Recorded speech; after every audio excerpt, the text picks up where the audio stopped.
Namaste, and it's a special honor to be among all of you and to share a few thoughts this morning.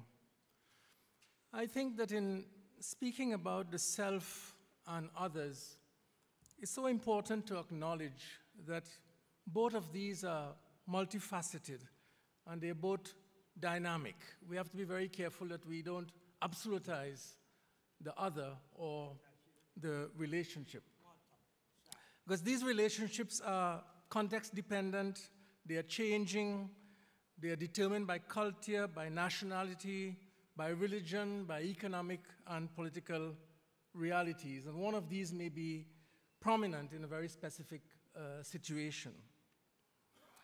In the case of religious others and the Hindu traditions, it is necessary to make a distinction, perhaps appropriate to all religious traditions, between the profound theological understanding of others and the multiple historical examples when this theological vision is not reflected in actual relationships with others. So I think we all are called upon to account for this gap, this fragmentation between ideal and reality. In the case of the Hindu traditions, I would say that at the very heart of the Hindu theological vision is the affirmation of the equal worth and dignity of every human being.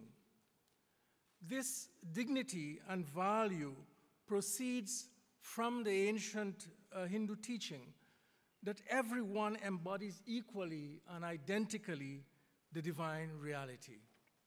Hindu traditions call us to a reverential respect for everyone and the requirement that we extend to others the same rights and freedom that we wish for ourselves.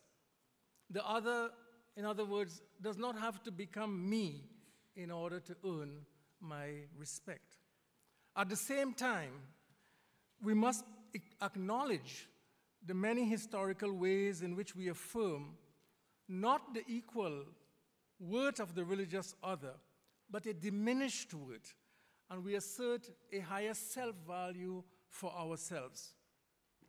And Hindus are not exempt from the corruption of power and the tendency to affirm self-value by devaluing others.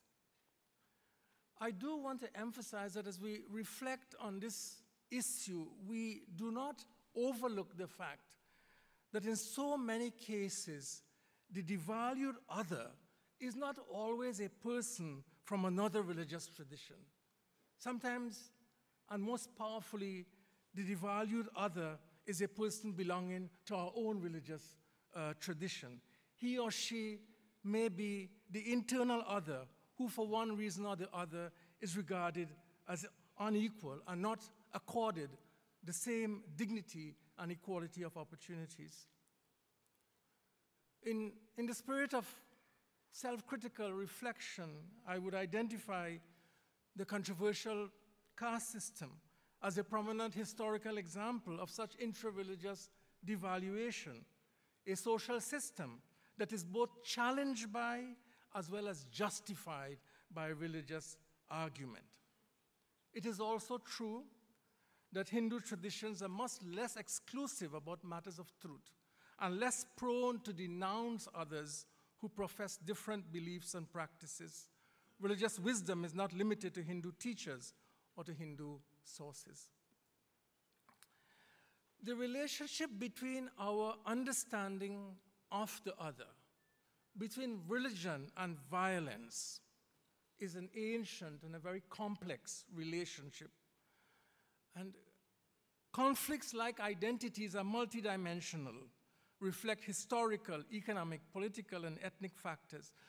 But we cannot overlook the role of religion in situations of conflict, especially since religion, in so many cases, past and present, is a prominent dimension of the identity of those communities who are in conflict.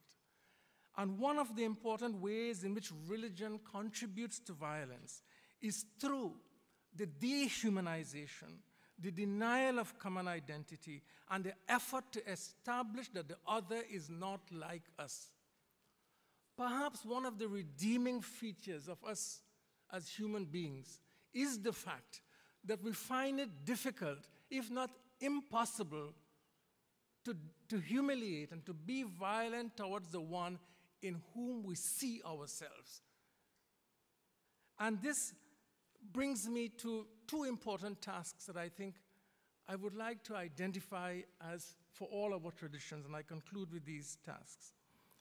I think all religious traditions need to identify clearly, honestly, and self-critically the negativized other or others in relation to whom we profess our identities. We must undertake this self-critical examination of the historical and theological processes that lead to the formation of such identities and explore the ways in which our traditions contribute to representing others in negative ways. And on the positive side, secondly, this work must also involve the search within our traditions for those teachings, insights, and examples that will help us to overcome alienation and the representation of the other as the hostile enemy. Religious traditions contribute to violence when we affirm the higher worth of our own selves in relation to the diminished and the lower worth of others. Our traditions must own responsibility for this and also for the search for alternative understandings that promote peace, justice, and the equal worth and the dignity of all human beings. But these tasks require dialogue. We cannot speak for, we cannot represent the other in his or her absence and without looking into his or her face. Thank you very much.